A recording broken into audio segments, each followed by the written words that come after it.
Hey guys, this is Amy from Embrace, and we have Will Kobus. Mettaworldzeke. We're just going to start off with a few icebreaker questions. So, both of you guys are based in the DMV. How long have you been here, and how do you feel it's influenced you as an artist and as a person as well? Yeah, it's actually funny for me because I'm from New Jersey, or I grew up in New Jersey, and I ended up going to school in Maryland, and that's what brought me back here. But I was born and raised here, so I've been in DC now for, I want to say 4 or 5 years, and I'd say how the DMV has like influenced my music coming from another state. I'd say just like I don't know, like the stories you hear about PG County specifically and like just the DMV, like it's something in the water here. Like I think every single person, or the vast majority of like the people I've met in the artist community here, like are extremely talented, and like I think there's very distinct styles and approaches that everyone kind of does. And I think for me, at that time where I was in a more developmental stage trying to figure out myself as an artist, it was very encouraging and motivating to be here because I very quickly found myself surrounded by like-minded individuals that were all like doing their own thing, and I think subsequently like just put that battery in my back to just like keep working on my craft and like building myself up to where I'm at now. Okay, how about you? So I was born and raised Alexandria, Virginia. Only recently moved to Silver Spring about a year ago. How it affects my artistry, I would say, is like I think everything like that you go through in life, every single experience kind of shapes who you are. So even just living in a certain area defines you in so many different aspects, and that's why I understand when people are so like strong on their regionalism, like yo, like I'm from here, because it's like yo, there's a lot of experiences based with that, and there's a lot of experience based with how I grew up, and that will not only affect my artistry, but just like how I move as a person. Speaking of influences, I saw Ali, you mentioned there's this Capital Steez tweet that you like retweeted, and said that he was one of the reasons you started writing. Yeah. Were there any other artists that got you to start doing music? Steez was definitely a big one. I think Steez specifically, since you mentioned him, like with him, I think it was obviously the rapping and the technicality of it, but just his flow and like how smooth he was. Him and Joey Badass specifically, like I think those two guys were very big for me as far as like really being a fan of rap to like being like, whoa, I want to try this. Because then I found out like how old they were, and them being so young at that time, like my whole conception of like what a great rapper, who I considered a great rapper, I didn't envision like a 17-year-old and an 18-year-old. But I think besides them two, the biggest influences at that time for me were like definitely Kendrick Lamar. I think he's probably like my biggest inspiration as far as just artistry. Mick Jenkins was a huge inspiration as well, and Earl Sweatshirt. I can see that. So yeah, I'd say like those three with Steez and Joey, I think those 5 guys like really, like I was a fan of rap, but I think those 5 guys really made me transition from being like, oh, this is really cool, and like just learning all the words to their stuff, to being like, oh, I should try to write a rap. And then, yeah. How about you? I have been very vocal about Q-Tip probably being like my biggest inspiration. Other than that, when it comes to rappers at least, I would say maybe Kendrick Lamar, Jay-Z, just times when like someone drops a project and it's like, yo, like I could remember that for a moment of time, like I can re-listen to it and it's like, oh, it takes me back to here, or I resonate with it in this way. So that's the type of feeling I felt with those artists, or even artists that aren't rappers, you know, like a Stevie Wonder, a Norman Connors, or a Patrice Rushen, or someone along the lines of that, like just kind of taking what the love that they gave, the love that you're able to experience from listening to their music, and kind of just pushing that forward. I feel like that's what a lot of great artists do. Okay. Can you guys explain your stage names and how you came up with it? Yeah, I actually really appreciate this question because I feel like I get this question a lot. Like, for me, so like the Will Kobus thing, it came from like when I started rapping, like I wasn't really that big on like, oh, I need to have a name. I was very much just like working on stuff, and I was more so on the type of time of like whatever the name is, it'll kind of like come to me. Like I think that's how I'm very just like, you know, let things kind of put themselves together. And I think what ended up happening was like as I started making more music and I kind of started to see that there was like a direction, I started to find that like a lot of what was like inspiring me to write when I first started rapping was like, I think how I was raised. Like I don't know if I had necessarily come to terms or just had been able to cope with like some of the experiences and like traumas that came with my childhood and like me being a teenager at that point. I wanted the name to kind of reflect what I was exploring in the music, which was like this duality between my family dynamic. Like my mom's Christian, my dad's Muslim. You know, I grew up in Senegal, and like that was a certain type of lifestyle, and then I moved to the States and it was a different type of lifestyle. So I wanted the name to reflect that. So my mom's maiden last name is Williams, so I cut the second half of her last name off.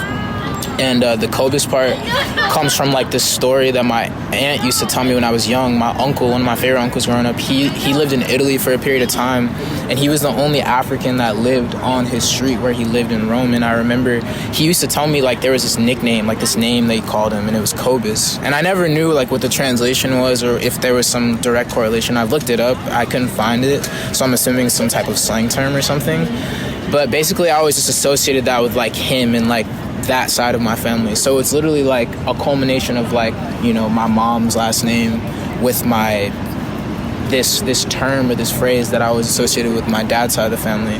So Will Kobus together is literally like that culmination of like my one side and my other side, and those two things coming together to build me up. Okay, how about you?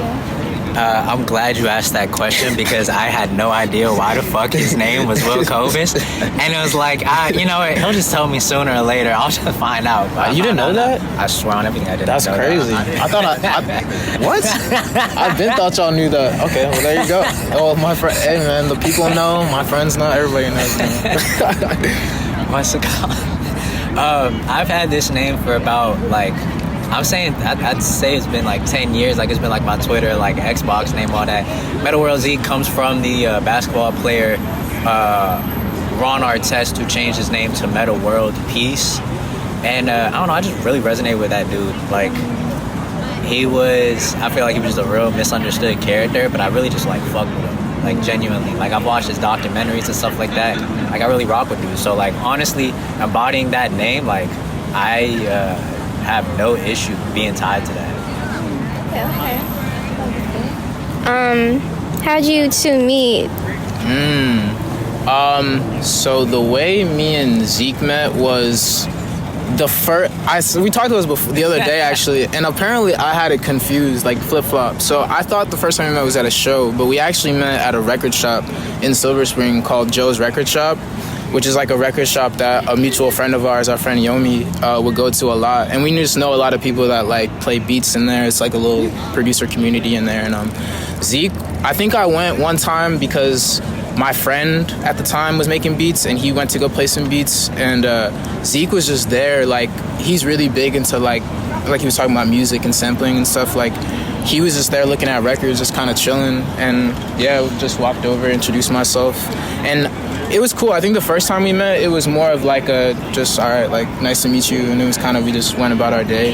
But then we met a second time at our friend's event. Our friend Kalechi throws this event called Wave Watchers, where he just gets a bunch of different artists that he knows together. And he wanted me to be a part of the second one. And then Zeke was a part of the second one. So I had known him, but then I didn't know he rapped, and he didn't know I rapped. So then he saw me perform, I saw him perform. And I think from there he was like, we gotta tap in. And then he pulled up on me like a few months later, and it's kind of just been on since then, for real. Okay. That's crazy. I remember, I wasn't at the show, but I saw your video online. Yeah, exactly. Yeah, that show. Okay. So you guys got an album called It Takes a Village on the way. Can you talk about the whole concept of it and how it came about? You want to start it since I spoke last time? Okay. I'll speak a little bit afterwards. I got you. So, coming up with a name is like really difficult when it's a collaborative effort, because it's kind of like two parents coming to name a child, and it's like you both have your own idea of what it should be or what it could be. But I remember him telling me before, that he had a project like back in the day that he never released, and it was called It Takes a Village. And I was like, yo, like, I hit him up one day through text. I was like, yeah, man, like, honestly, I know he had his own purpose for it and it had a whole different meaning for that, but we kind of built a community around here and it feels like a village. So I feel like it's very fitting to use that name, and he was, thankfully he was on board with that. But yeah, the concept that or at least one of the themes that we tied around this project is unity. You know, all the people that are in Ali's studio every single day, you know, like every single, like just random people will come through.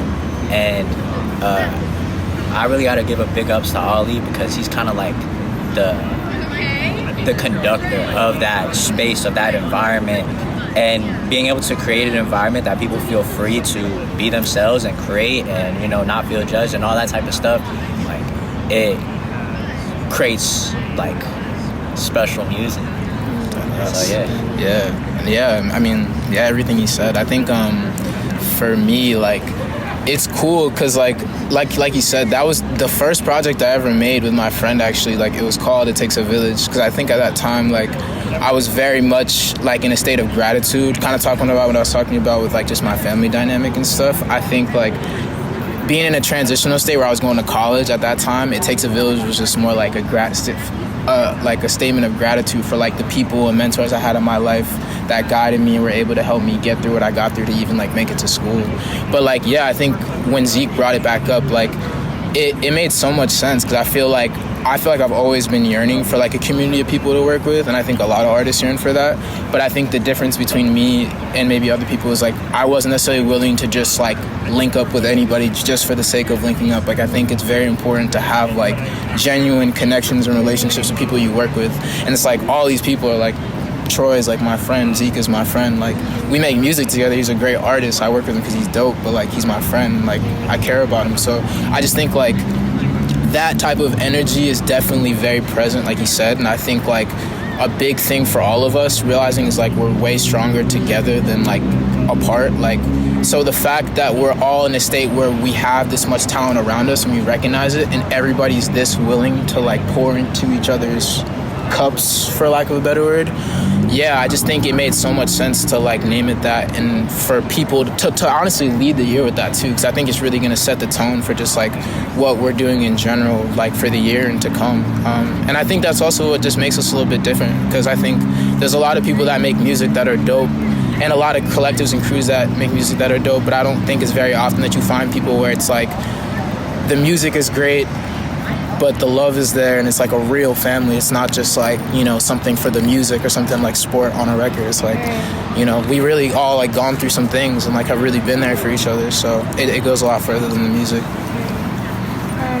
I definitely feel that sense of brotherhood listening to the project, especially with the features you got going on there. And yeah, there's definitely this bonding connection that no one else can really replicate.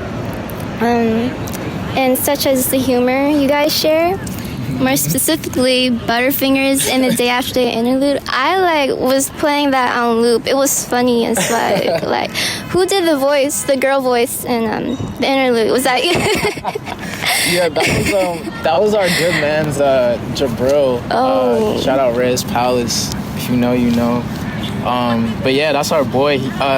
He's just like one of the I don't speak for Zeke, but he's one of the funniest people I know. Like, and I feel like at one point we like listening to some of the songs, some of them had a more like lighthearted feel to them, and we were just kind of like, it would be really cool to have Jib like be on this. And so like, I mean, you heard the record, so you hear like he's on it kind of across the record. But yeah, we that was a really fun moment, and the interlude was actually the first thing we did where it kind of set the tone for him being on it the rest of the time. But he just kind of went crazy. Shout out to him. Also, Butterfingers. I was really excited when I saw the track list that Sama was going to be on it. How did you get him to get out from under his rock? I mean, I don't even think it was that deep. I mean, like, the way I think about it, because I just remember, like, at first, it was a concept, like, I was on Twitter, like, saw a tweet, and then I was like, bet, I got this idea, and I was sitting on it for a few weeks until I came up with a beat that, like, really felt like it could roll with it, and I was like, bet, I wrote to it, sent it to Ollie. Ollie wrote to it off shrooms, which was incredible. I was on shrooms when I wrote that verse, yes. Incredibly, you know what I'm saying, inspirational, but to say the least. But yeah, and then I'm just like, we need one more person on this. 2 people just doesn't feel full. We need like this to be a real, like, so you can feel the song as if you're actually in the room. So yeah, just reached out to Samo, and I think you did. I think I told you to reach out to Samo. Yeah, so the thing with Samo is, I mean, yeah, like he doesn't drop a lot of music and stuff, but I mean, Samo is like the homie, like, yeah, I mean, I met him through Tijan, so he's really close with Tijan, but like, yeah, that's the bro, like he supports all of us, and I feel like Samo's, even though you don't see him as much with us, he's definitely like just in this like kind of circle of, you know, thing that we got going on. And yeah, initially we actually wanted Tijan to get on that song, to do the 3rd verse, and at the time, it was funny, he was like, nah, I don't think I have anything for this, but then, you know, he was like, no, you should give it to Samo, he'd kill this. And then Samo came, and he was like, yeah, for sure, and he just knocked it out. And then it was funny, after that, I was like, damn, I wish I got on that song. Yeah. But then we ended up getting him on it, you know, in the alternate way. But yeah, no, Samo's, you know, I'm really glad that I got to get on a project or just have him on a song on my project, because I've never done a song with him that's actually come out. So I'm super excited, and hopefully that'll, you know, press him to, like, you know what I'm saying, get more stuff out, because my man's obviously ill with the raps, so he's got a great rap voice. Insane. Honestly, that verse too, he has one of my favorite lines on the whole album, the joint where he's talking about the no eggs, grits, or waffles at sunrise. Yeah, no, that's my guy. So next question. So a lot of artists find making music therapeutic, and some find it hard to speak on certain topics. Was that the case for you, and were there any songs in this project you feel were hard to open up on?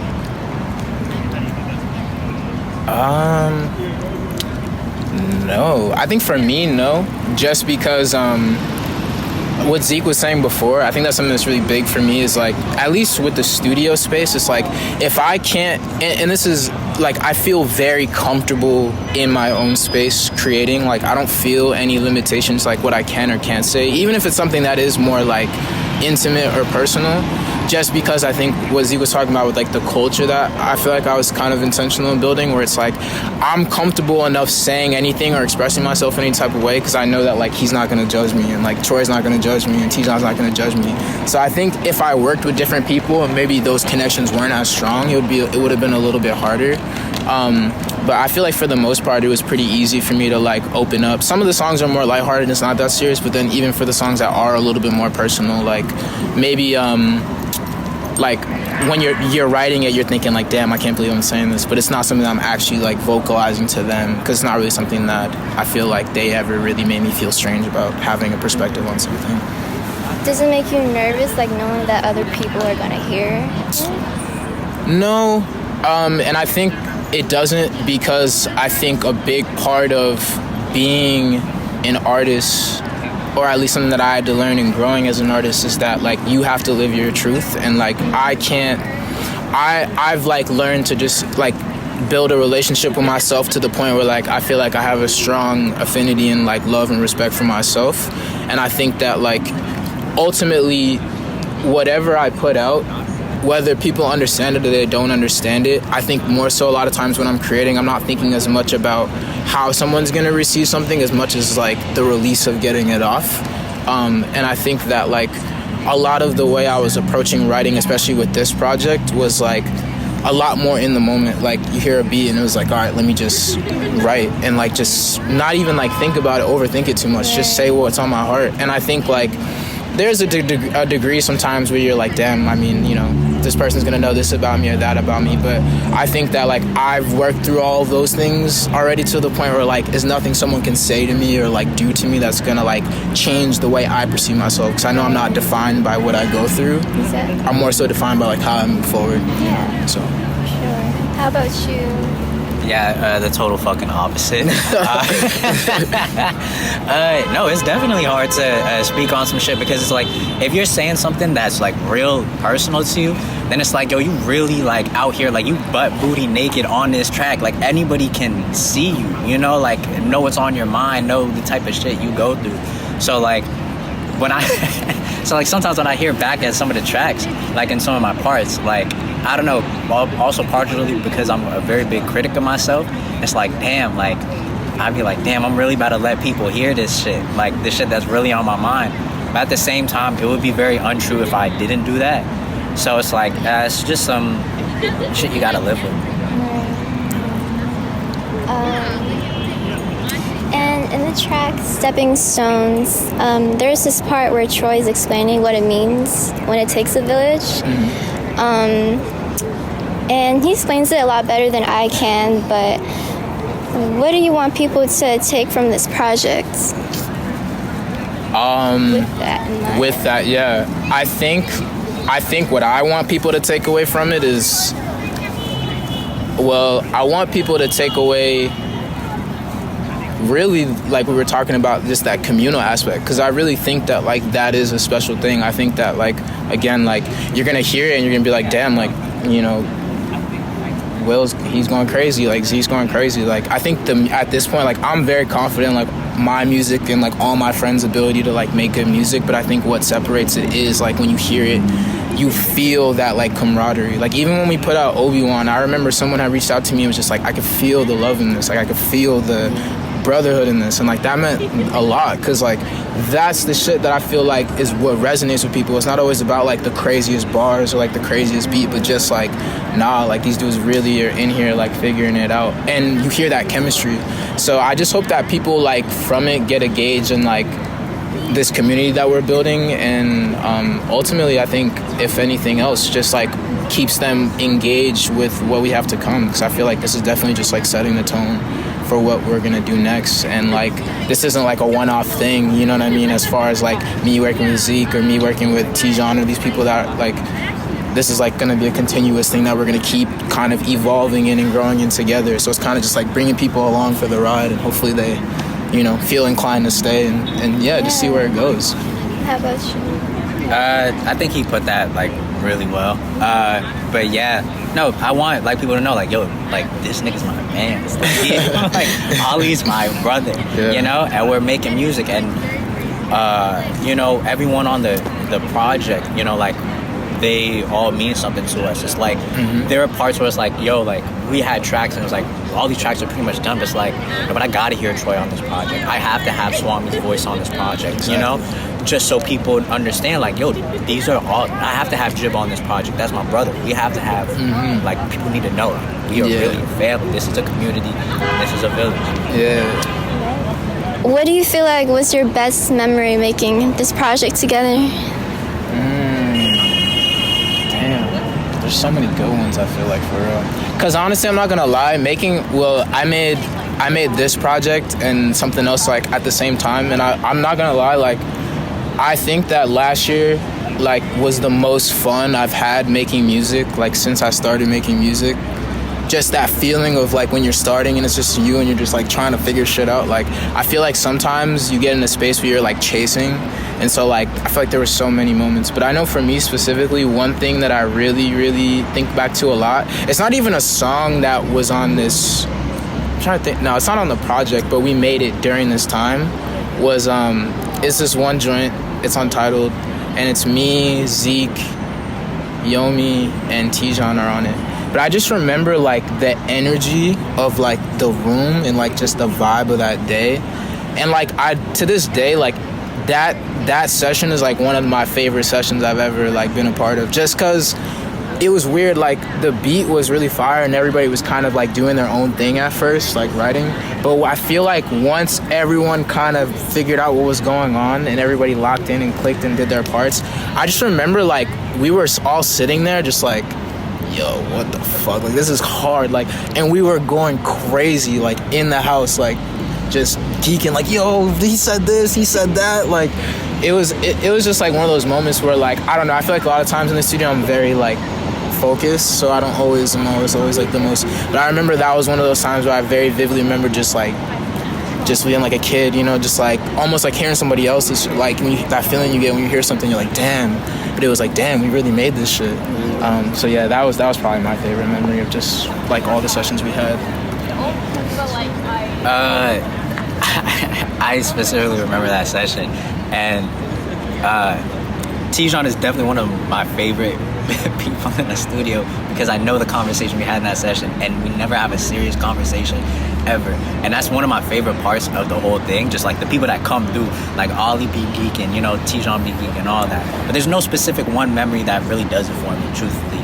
I think what it is that my happiest part is like when I would go, because I got work in the morning, like I might be up at the studio till like 3 o'clock, and then like I gotta take the bus at like 7 o'clock and 7:30 in the morning or something like that, and I'm listening to this shit on my way, and it's like, like we really did this, and I'll just be bumping the music we made in the past week like over and over and over again, to the point it's like, some of the songs that come up on this tape, like we made at that time, it would probably be like at least maybe like 7 months, and shit still feels new. Like it doesn't really change. So that's my favorite part of the whole process. Okay, so this is the last question. So you have a second collab project on the way with Tijon. What should we expect from it? Oh man, I'd say with that expect the unexpected, I guess. Like I don't know if that's a good phrase, but I think that was something that, like, with this project and that project that's coming, like I want people to kind of feel both, because I think they're so different, but they were made at the same time. And I think that with the project me and Tijon have, like, I mean, again, like, Zeke's my brother, and like we've been working for a year straight, and it culminated to this. But like with someone like Tijon, for example, like I've known Tijon for like 6 years or 7 years, and like me and Tijon have talked about doing something for years. So I feel like this has been something that like we've been building up, and I feel like very similarly to like all the things we were going through making It Takes a Village, I think that project kind of just got turned upside its head, and like where we thought it was gonna go ended up going a completely different direction. So I'm very excited for people to hear that. I just say expect the unexpected, and I'd say it's definitely something that we want, at least I feel like we want, like me and him talk a lot about like what people know us for, or kind of like expect us to do. And I feel like we're both very much on the type of energy of like, okay, this is what people expect us to do. Let's try to do something like different. Yeah, so just expect the unexpected. And I think just like this one, the love, like it's the same type of thing. Like when you hear this project, like I feel like you hear the chemistry between me and Zeke, and I think with the project me and Tijon have, it's like same thing. It's just like these are really my guys. Like I was really in the studio with these guys every single day for like a year straight, and it's like you're gonna get that same feeling of like, damn, all right, like these dudes are really talented, but they really got love for each other. And I'm just very confident. Like I feel like I've never been this excited to put out music. I've been making music for a long time, and I just feel like being able to put out what I feel like is like my best works, like with two of my closest friends, is like, yeah, it's a blessing. And I definitely feel like, just expect the unexpected, definitely. But it's coming soon. Expect greatness. For real, not for real. It's on the way. Greatness. Class. We just trying to make timeless shit, really. So I just feel like, these guys give me the opportunity to do that. So yeah. But yeah, good music on the way. Definitely just good shit on the way. I don't want to speak too much on it. Well, yeah, that's pretty much all the questions I have. But those are awesome questions, man. I really appreciate it. Okay, thank you. Not a wrap.